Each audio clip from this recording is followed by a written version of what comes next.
Good morning students. आज हमें चिन्ह परपाटी के बारे में पढ़ना है। दूरियां नापने के लिए निर्देशांक, ज्यामिति के चिन्ह परपाटी, sign convention of coordinates in geometry. आपके सामने ये एक चित्र बना हुआ है जिसके आधार पर हमें चिन्ह परपाटी को समझना है। जितनी भी दूरियां आपकी नापी जाएंगी या ली जाएंगी वो आपके दर्पण के ध्रुव से नापी जाएंगी। तो दर्पण का ध्रुव यहाँ पे हम O मान करके चलते हैं कि जितनी भी दूरियां होंगी वो कहाँ से नापी जाएंगी, दर्पण के ध्रुव से, अर्थात इस चित्र के अनुसार O बिंदु से नापी जाएंगी। सभी जितनी भी प्रकाश की किरणें आपकी गिराई जाएंगी तो बाईं ओर से ही प्रकाश की किरणें गिराई जाती हैं। तो इसमें पहला पॉइंट आपका ये है, दर्पणों में ध्रुव से सभी दूरियों को मापा जाता है।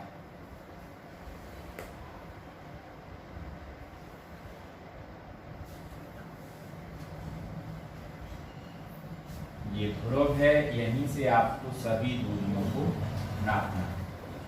अब x आपकी एक मुख्य अक्ष कहलाएगी। x डैश आपकी मुख्य अक्ष है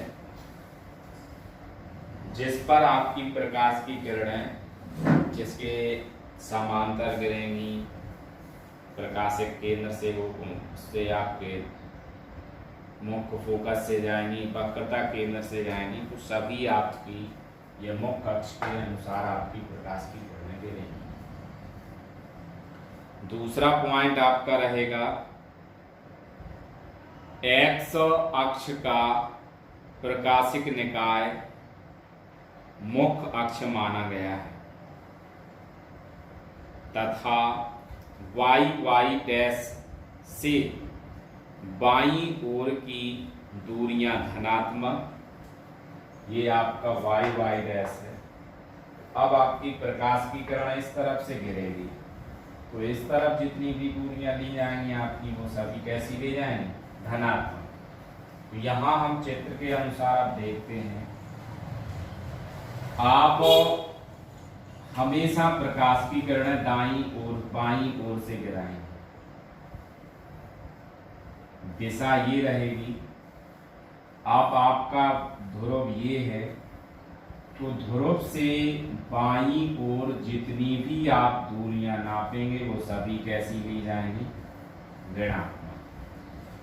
दूसरा, यदि आप दर्पण के दाईं ओर जितनी भी दूरियां लेंगे, जितनी भी दूरियों का मापन करेंगे वो सभी कैसी होंगी, धनात्मक। मुख्य अक्ष के ऊपर जितनी भी दूरियों का मापन किया जाएगा वो सभी कैसी होंगी, धनात्मक।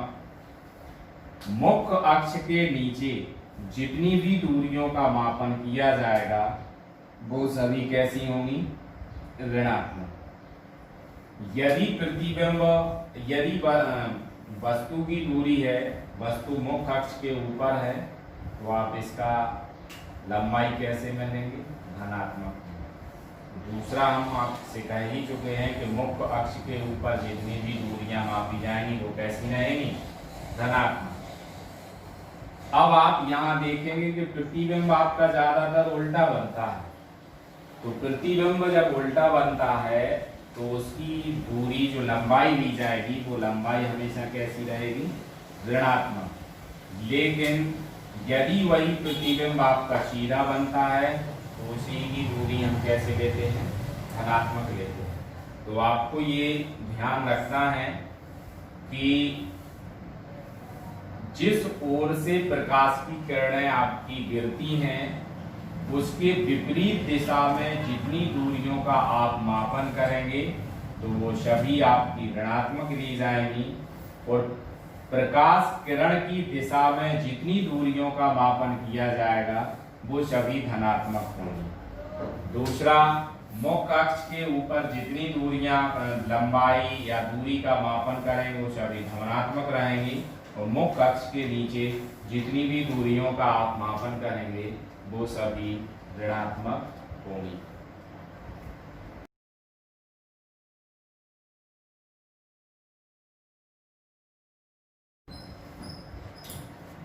गोलीय दर्पणों के लिए सूत्र, derivation of formula for spherical mirror, अवतल दर्पण। तो सबसे पहले हमें इसके अवतल दर्पण का हम डेरिवेशन पढ़ेंगे। तो इसके लिए हम पहले डायग्राम को ड्रॉ करते हैं। ये आपका अवतल दर्पण हो जाएगा।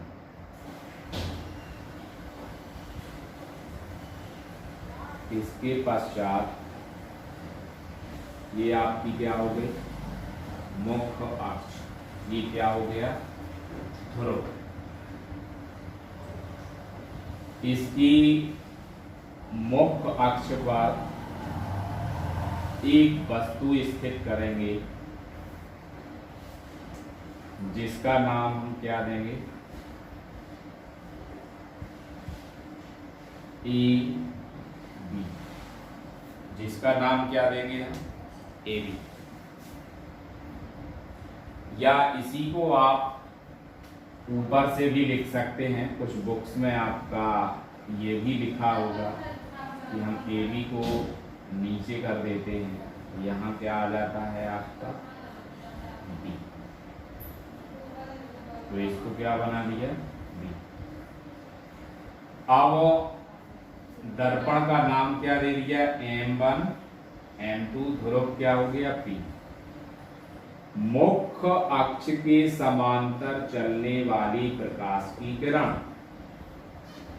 मुख्य अक्ष के समांतर चलने वाली प्रकाश की किरण दर्पण से परावर्तन के पश्चात, दर्पण से परावर्तन के पश्चात फोकस से होकर गुजरती है, फोकस से होकर गुजरती है। दर्पण के वक्रता केंद्र से होकर जाने वाली प्रकाश की किरण, दर्पण के वक्रता केंद्र से होकर जाने वाली प्रकाश की किरण वापस उसी मार्ग से लौट जाती है। तो इसका प्रतिबिंब आपका कहाँ बना, इसके प्रतिबिंब को अलग पेन से दिखाते हैं। इसका प्रतिबिंब कहाँ बना आपका, ये बना, जिसका नाम क्या हो गया, बी डैश ए डैश। तो अब मुझे आशा है कि आप लोग इसका थ्योरी तो समझ गए होंगे। यहां से डी बिंदु से एक लंब डाला, वो जिसका नाम क्या दे दिया, एम। अब आप पहले दर्पण को चित्र बनाने के पश्चात अब आप इसकी भाषा को पहले लिखने का, समझने का प्रयास करेंगे और उसी के अनुसार लिखेंगे। माना कि M1 M2 एक अवतल दर्पण या कॉनकेव मिरर है।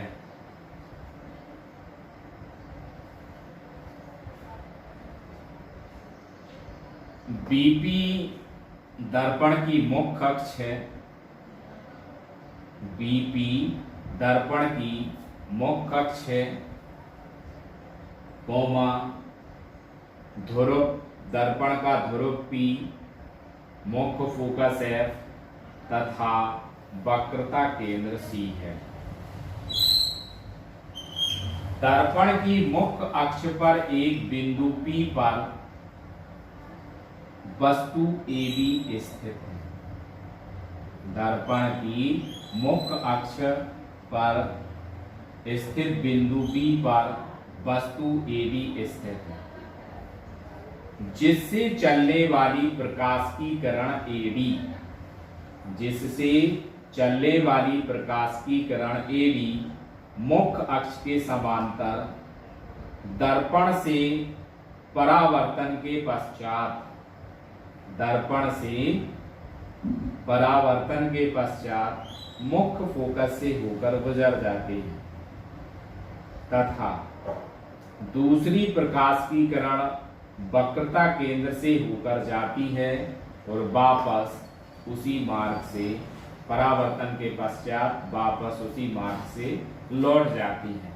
अतः वस्तु ए बी का प्रतिबिंब ए डैश बी डैश वस्तु की अपेक्षा कैसा बना आपका, कैसा प्रतिबिंब होगा, वास्तविक, छोटा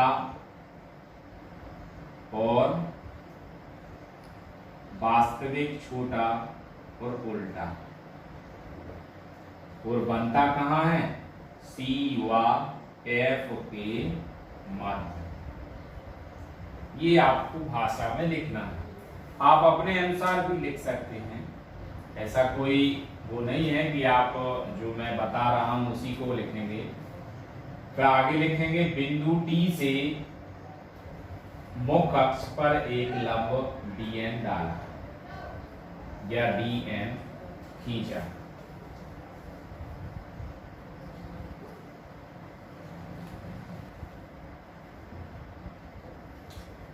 अब हम इसमें त्रिभुजों से सर्वांग सम त्रिभुज बनाएंगे। उसके आधार पे आप लोग जानते हैं कि जब त्रिभुज समरूप हो जाते हैं, समरूप त्रिभुजों का सभी भुजाएं और कोण आपस में बराबर हो जाते हैं।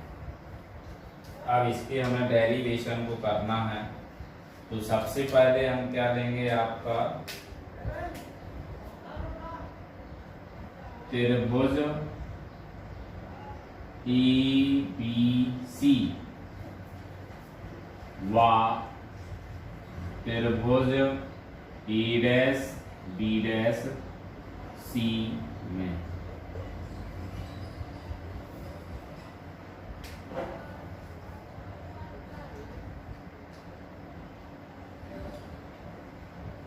यहां आप देखेंगे कि ये कितने अंश का कोण बन रहा है, 90 अंश का।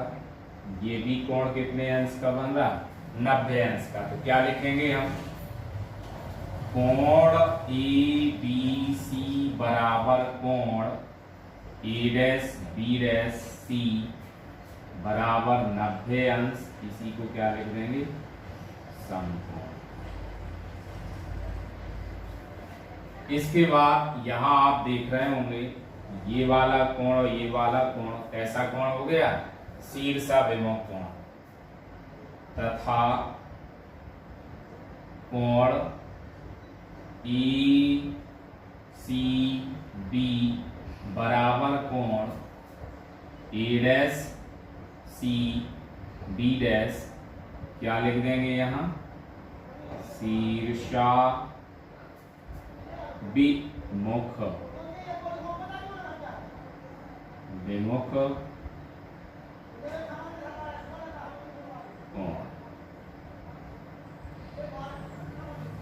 दो पॉइंट आपको समझ में आ गए होंगे, शीर्षाभिमुख कोण और समकोण। तो इसके आधार पे हम क्या मानते हैं, अतः ये दोनों त्रिभुज क्या मानते हैं, अतः ये दोनों त्रिभुज, अतः ये दोनों त्रिभुज समरूप हैं, अतः ये दोनों त्रिभुज समरूप।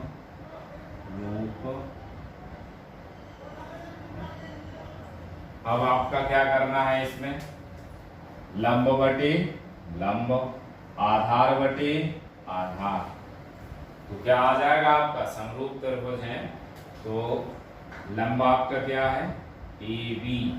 इस दूसरे त्रिभुज का लंब क्या हो जाएगा ए डैश बी डैश बराबर। इस दूसरे त्रिभुज में आप देख रहे होंगे आधार क्या, पहले त्रिभुज में आपका ये है ए बी सी, तो आधार क्या हो गया बी सी।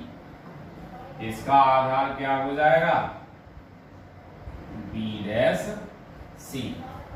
इसको क्या दे देंगे नाम समीकरण नंबर 1।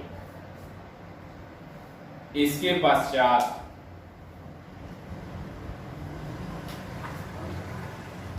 क्या लिखेंगे इसी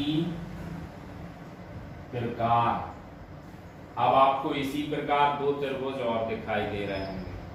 कौन कौन से त्रिभुज हैं डी एन एफ तथा त्रिभुज,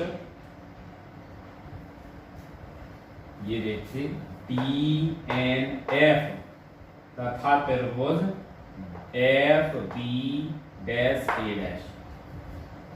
अब आपको ये दोनों त्रिभुज लेना है। तो यहां आप देखेंगे ये कितने अंश का कोण बन रहा 90 अंश का। ये भी कोण कितने अंश का बनेगा 90 अंश का। इसी प्रकार त्रिभुज डी एन एफ व त्रिभुज एफ बी डैश ए डैश में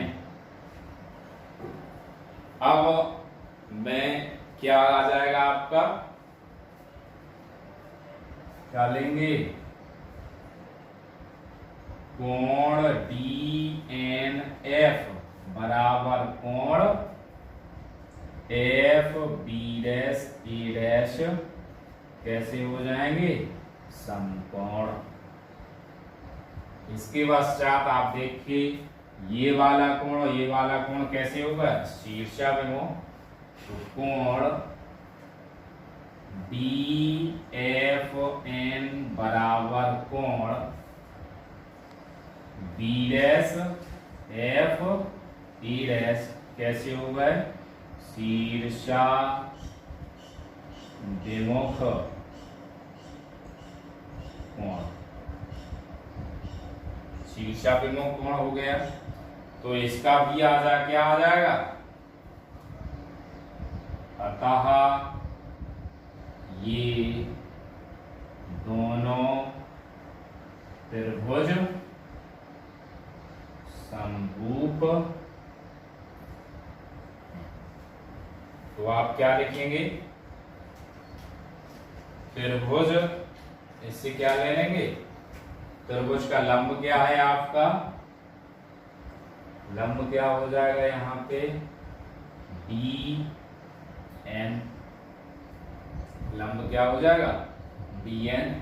इसका लंब क्या हो जाएगा आपका ए डैश बी डैश बराबर आधार क्या हो जाएगा एन एफ और इसका क्या हो जाएगा एन एफ और इसका क्या हो जाएगा एफ बी डैश। चूंकि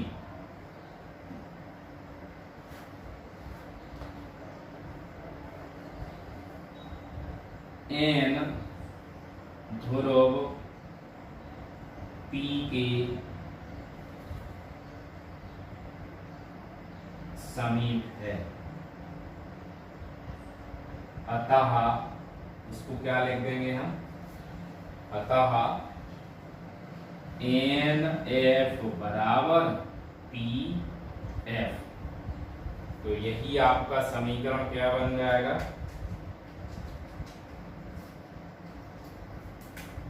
समीकरण क्या बन जाएगा आपका P और DN बराबर क्या आ जाएगा DP। तो यहाँ पे आपका सूत्र क्या बन गया सबसे पहले DN को देखेंगे तो यहाँ क्या आ जाएगा DP upon A dash B dash बराबर P F upon F B dash. अब आप ये जब रेखा मुख्य अक्ष के समांतर चलती है तो जो डीपी की डिस्टेंस होगी वही किसकी डिस्टेंस होगी, ए बी की। तो यहाँ हम लिख देंगे चूंकि ए बी बराबर डी पी, अतः क्या आ जाएगा, अतः आपका डीपी की जगह है A B upon A dash B dash बराबर क्या आ जाएगा, P F upon F B dash. समीकरण नंबर 2। अब आप समीकरण 1 व 2 से देखिए। समीकरण 1 व 2 से क्या आ जाएगा आपका, बी सी। समीकरण 1 व 2 से क्या आ जाएगा, B C upon B dash C बराबर P F upon F B dash. समीकरण नंबर 3। यहां देखिए आप BC, सबसे पहले समीकरण नंबर 3 में BC है। BC हमारी कोई डिस्टेंस नहीं है, तो हम क्या करेंगे, पूरी डिस्टेंस हमारी क्या आ जाएगी, BP। तो हमने पूरी डिस्टेंस क्या लिख दी, यहाँ पे क्या लिखेंगे, BP माइनस पूरी डिस्टेंस हमारी BP हो गई, इसमें से हम क्या कर देंगे, PC को क्या कर देंगे, माइनस कर देंगे, माइनस PC अपॉन, तो आपकी ये डिस्टेंस आ जाएगी। उसके बाद आपकी क्या लिखा है, B डैश C, तो पूरी डिस्टेंस हम क्या लिख देंगे, PC। तो पूरी डिस्टेंस क्या आ गई, PC माइनस PC में से क्या करेंगे आप, PB डैश को क्या कर देंगे, माइनस कर देंगे, PB डैश बराबर FP हमें पता है फोकस दूरी है, और F डैश B ये भी आपकी डिस्टेंस नहीं है, तो हम इसको क्या लिख सकते हैं, PF तो ज्यों का त्यों लिख दिया, PF ज्यों का त्यों लिखा गया, अपॉन में क्या आ जाएगा आपका, PF P नहीं, पूरा डिस्टेंस हम लेंगे, PB dash, PB dash minus क्या आ जाएगा आपका, PB डैश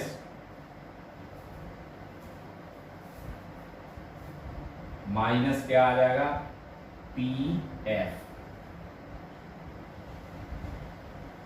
तो इसको हम क्या लिख सकते हैं, इसको समीकरण नंबर 3 हटा दो, समीकरण नंबर इसको 3 ले, समीकरण नंबर 3 हो जाएगा। इसके बाद हम चित्र पर आते हैं, तो चित्र में देखते हैं, आपकी ये वस्तु की दूरी है, तो वस्तु की दूरी को आप जानते हैं, हम U से प्रदर्शित करते हैं। इसके बाद आपका FP है, ये फोकस दूरी है, तो फोकस दूरी को हम किससे प्रदर्शित करते हैं, F से प्रदर्शित करते हैं। इसके बाद ये आपकी प्रतिबिंब की दूरी है, तो प्रतिबिंब की दूरी को हम किससे प्रदर्शित करते हैं, प्रतिबिंब की दूरी को V से प्रदर्शित करते हैं। इसके पश्चात CP, ये आपका CP हो गया, और CP वक्रता त्रिज्या होती है, तो वक्रता त्रिज्या को हम R से प्रदर्शित करते हैं।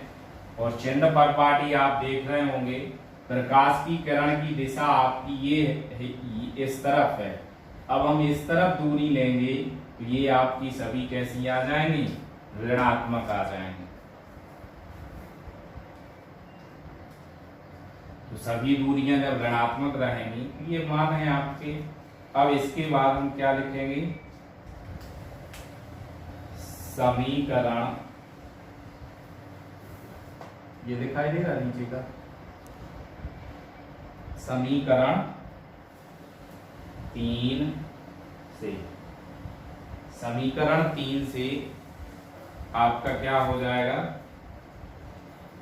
बीपी, बीपी की जगह पे क्या आ जाएगा आपका माइनस का यू,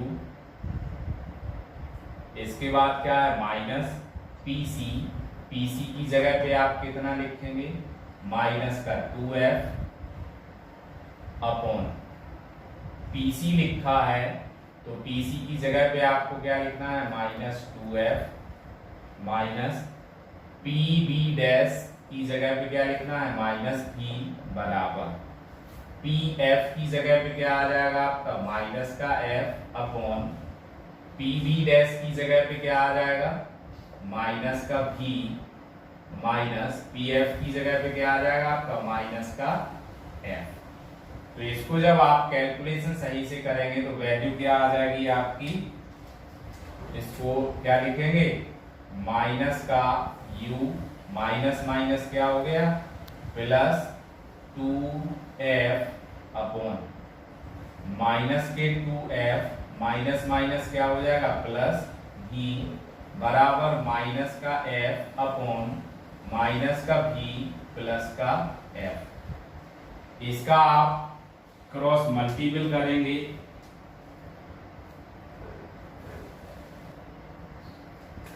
इसके पश्चात आप जब आप क्रॉस मल्टीपल करेंगे तो क्रॉस मल्टीपल आप देखिए 2f का जब आप मल्टीप्लाई करेंगे f में तो 2 माइनस माइनस क्या हो गया आपका प्लस प्लस आ गया, तो 2f स्क्वायर हो गया। अब v का माइनस f में करेंगे तो माइनस v हो गया बराबर, अब इसका मल्टीपल इसमें करेंगे तो माइनस का आपने u का मल्टीपल किया तो माइनस माइनस क्या हो जाएगा प्लस u भी, तो ये हो गया। फिर 2f का आप जब मल्टीपल करेंगे तो 2f का क्या आ जाएगा आपका 2f स्क्वायर हो गया। इसके बाद माइनस u का करेंगे तो माइनस माइनस क्या हो जाएगा आपका प्लस, तो u भी हो गया, तो u भी आ गया, 2f आ गया, 2f भी, 2f का आप किस में करेंगे v में, तो ये 2f भी आ जाएगा। तो f 2f स्क्वायर से कैंसिल हो जाएगा, आप लोग इसको कर लेंगे 2f से 2f कट जाएगा। इसके बाद 2f में से एक f भी आपका माइनस होगा तो एक बचेगा, तो आपका फाइनल क्या आ जाएगा F V plus U F बराबर यू वी। दोनों पक्षों में यू वी एफ से आप जब भाग देंगे तो यहाँ देखिए एफ बी से एफ बी कैंसिल हो जाएगा, यू एफ से यू एफ कैंसिल हो जाएगा, तो यू वी से यू वी हो जाएगा, और लास्ट में आपका फाइनल रिजल्ट क्या आ जाएगा 1 अपॉन एफ बराबर 1 upon V plus 1 upon U. ये आपका अवतल दर्पण का संपूर्ण डेरिवेशन था, जिसके आधार पे आपने क्या सिद्ध कर दिया 1 अपॉन एफ बराबर 1 upon V plus 1 upon U. इसी प्रकार आप लोग अवतल दर्पण की जगह किसका सिद्ध करेंगे उत्तल दर्पण का। तो ये आप लोगों के लिए वर्क रहेगा कि आप लोग उत्तल दर्पण का स्वयं से प्रूफ करेंगे, अर्थात इस डेरिवेशन को स्वयं करेंगे। Thank you.